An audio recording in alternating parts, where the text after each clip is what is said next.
As Old as Time, Part 1, An Enchanted Castle. Belle ran to Philippe, carefully staying out of the way of his hooves. She tried to keep from panicking, but the big horse's fear was infectious. Usually nothing could spook the staid, untroubled beast. He was from an ancient line of war mounts who were bred for size, stamina, and most of all calm in the midst of battle. Philippe also had spent most of his life around Maurice's often exploding inventions. Almost nothing could distract him from the nice patch of clover or a nap. But now he bucked and snorted and rolled his eyes like a pack of wolves was after him. "Where's Papa, Philippe? Did you make it to the fair? What happened?" The log-splitting device seemed to be more or less altogether on the cart, though some of the more delicate pieces were missing. Had it been a robbery, the thieves would have likely taken whatever seemed precious, including the thing's grill, which gleamed gold. Belle carefully disengaged the cart and pushed it aside, still holding the reins. "You've got to take me to him, Philippe," she said, throwing herself up on the big horse's back. She pulled his bit firmly, forcing his enormous head back around toward the forest. Philippe resisted at first, trying to yank his neck out of the old rope. When he finally gave in, it was with a weary chuff, as if even he knew they needed to go back for Maurice. Belle had only been on the road through the forest once or twice, and never alone and never that far, although instinctively she started to direct Philippe to the left, where the path divided and eventually led to the next town. The horse snorted and pulled to the right, down an ancient, overgrown road that obviously led to places less visited. The storm had already lent an eerie darkness to the end of the day. That, coupled with the thick, almost monstrously exuberant foliage around them, left the path unnaturally shadowed. Little white moths that should have waited until much later to emerge from their daytime sleeping spots flopped around Belle's face like it was a lantern they were drawn to. Strange, nearly invisible insects made very different noises from their cousins in the fields or carefully cultivated orchards of the village. Dry leaves crackled in the underbrush, disturbed by things Belle couldn't see. She found herself, very much against her will, thinking how useful it would be to have someone like Gaston along with her on this quest. Or, actually, someone else with a gun. Anyone else, really. Minutes played out in what seemed like hours on the lonely black path. Belle's initial excitement and adrenaline rush were worn down by the time in the lack of anything eminently dangerous. The forest was sinister, nothing more. Her fear for her father grew, however. There was no sign of him at all, aside from the occasional cart track that revealed itself in sandy bank or a large wedge of mud. Slowly the land began to change around them. The ground rose up steeply on the other side of the path, making a ravine that widened into a small valley. Whatever was left of the sky was obscured by high, sharp hills and black pines. Thick and thorny plants clustered unnaturally at the squat, square roots of trees. Wait, square? Belle gasped as she realized that what she had mistaken for particularly unnatural growth were the ruins of old buildings. She stopped paying attention to where Philippe was headed and tried to distinguish outlines and patterns in the stones and bricks. The vines that covered them weren't thick, certainly not more than 50 or 100 years old. But Belle had never heard of a village this far into the forest, and no one in town had ever mentioned it. "What is this place?" she murmured. Philippe stopped, huffing nervously. They were in front of a massive rusted iron gate that hung a little open, but it was not so far decayed that it fell off its hinges. The gap was just wide enough to fit through. Philippe pawed the ground with his hoof and snorted. He would not be going in. Belle took a deep breath and dismounted. She gave his warm, comforting flank a pat and regretfully left him behind. Then she slipped through the crack in the gate, unwilling to make it squeal by trying to open it farther. Beyond was a twilit courtyard, wide and gray, with a dry and dusty three-tiered fountain in the middle. The whole scene possessed with one spot of color, a dirty mustard yellow sun that lay discarded on the ground. "Papa!" Belle cried. Rushing over and picking it up, there was no sign of her father, or anyone really, and no footprints on the cobblestones. She looked around, up at the main building, and started at what she saw. No inn or hunting retreat this, but what she had thought was the entrance to a mews was the base of what appeared to be a small but perfectly preserved castle. In the gloom it was hard to see the whole thing, but there were shadows of turrets, towers, parapets, and delicate roofs where merlins and crenels were too slim and decorative to be of any real use. Belle frowned. While she hadn't traveled the world or gone on the grand tour, she had read enough to know that this wasn't an ancient castle. It was too tiny, too perfect, and too battlement-free to be from the dark times of yore, when neighboring kingdoms often battled each other. It wasn't unreasonable to imagine her father, having noticed this mysterious ruins, deciding on a whim to investigate them. Like Don Quixote in his golden helmet of Marambo, she thought, looking at his yellow hat. Off on a silly quest. That idea and the notion that he was somewhere on the grounds gave her courage. "Papa?" she called, slipping through the giant iron-banded and strangely unlocked front door. The abandoned building was almost pitch dark, of course. "Papa?" Her voice quickly echoed back at her off tapestry-covered walls and furniture and statues that she could barely see. Statues with seemingly dead eyes, claws, and fangs. Did she hear footsteps up ahead, pattering and quick? Was that the golden gilt of a lantern shining briefly off a slick, cold mirror?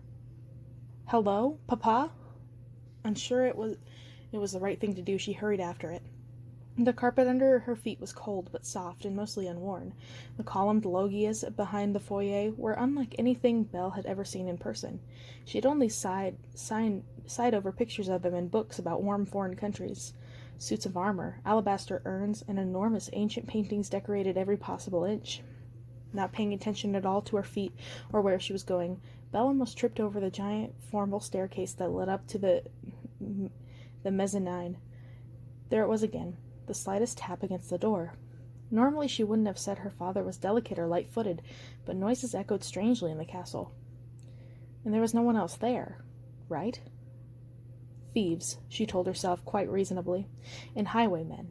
They would have accosted me already, right? They would have already grabbed her and devastated her of whatever it was they wanted from her. She had been yelling. They knew where she was. She climbed up through the castle, heading toward where she thought the sounds were coming from. The walls grew closer and the stairways became narrower until finally the steps began to spiral stupidly and she had to stop and had to stoop. I'm probably in one of those towers, she thought. The air was colder and damper here, and the cobwebs thicker. She unconsciously put her hand to her neck, forgetting for a moment that she hadn't brought her cloak and therefore couldn't clasp it any closer. "Papa?" A niche in the wall was lit by the happy glow of a little candelabrum, which should have cheered Belle. Instead, it only made her shiver. Who lit it? Who left it there? Wouldn't her father have taken it with him? More pitter-patter. The slide of something wooden against an uncarpeted floor. "Hello?"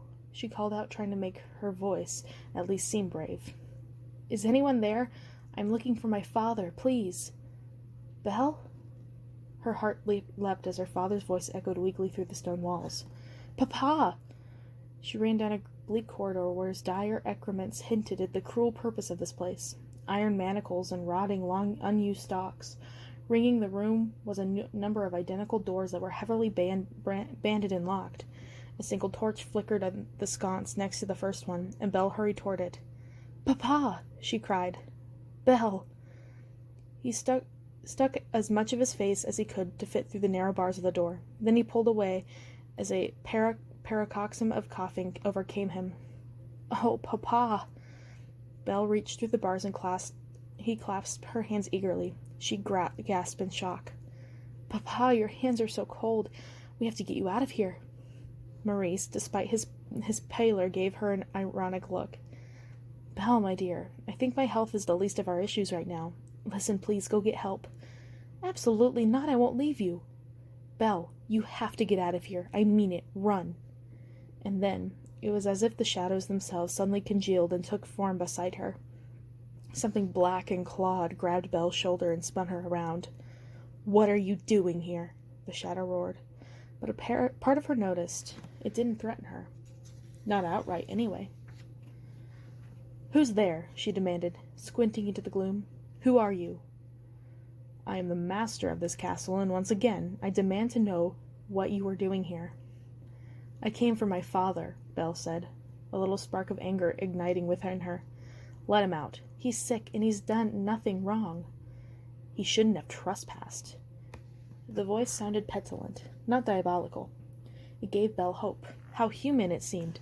In all of their fairy tales and adventure books, the ones with the heroes who were clever rather than strong, this was how you outwitted an opponent, by finding a chink in his armor, a personality flaw to exploit. Then you got him to show off his power by turning into a tiny and easily stoppable mouse, or splitting open his own stomach. All she needed was a flaw, and time. "Is there nothing we can do? I can pay you." She thought back to her house, full of its bits of metals, books, dust, and occasional food. Something, she finished a little lamely. The voice roared with laughter. I am the master of all that you see. What can you give me that I don't already own? Belle looked around desperately. Me, she said without thinking. Belle, no, Maurice shouted. Me, take me, she repeated with a deep breath. I'll be your prisoner, just let my father go. She would think of something eventually. All the heroes did. Belle, no, I forbid it.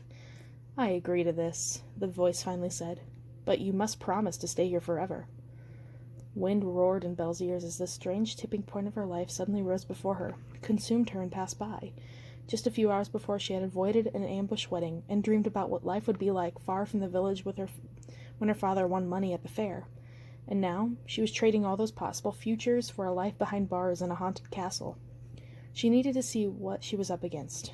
All the heroes in her stories were granted that, at least, a last request. Come into the light, she ordered. The voice chuckled nastily. With the complete silence of a terrible predator, something dragged itself into the orange glow of the little candelabrum. Belle caught her breath in shock. Despite parts of the creature that didn't belong together were combined in one horrible body, a monstrous clawed foot, bigger than that of a bear's or lion's, a narrow waist, a massive chest, an even more massive neck, thick, matted brown hair. A cloak. It wore a ragged purple cloak with a gold pin clasp at its neck. Torn blue pants hung in tatters down legs like a giant dog's. It had a face the size of an oven, a shiny black nose flaring and wet, tusks that protruded out of its skull like a mistake, startlingly blue eyes, with intelligence behind them, wet, hot breath and slavering tongue. Belle felt back, but despite herself. It was certainly an animal. She would have been able to deal with it, like a dog. If it was a demon or ghost, she would have at least known where she stood with her opponent. She had read many, many stories about those sort of things. But this? Some sort of monstrous, sick, half-human, half-beast. Belle forced her head up, though she could not look at the thing in the eye. I give you my word. She said it slowly, dueling out each syllable with weight. No, Belle, her father cried. I won't let you do this. Done, the beast roared, moving faster than something of that size should have been able to, and in utter silence, the beast flowed forward and opened the cell door with a single swipe of his massive paw. Maurice ran forward to his daughter. No, Belle, listen to me. I'm old. I've lived my life. But the beast grabbed him and began to bound down the stairs, pulling the old man with him, and Belle sank to the floor and began to weep.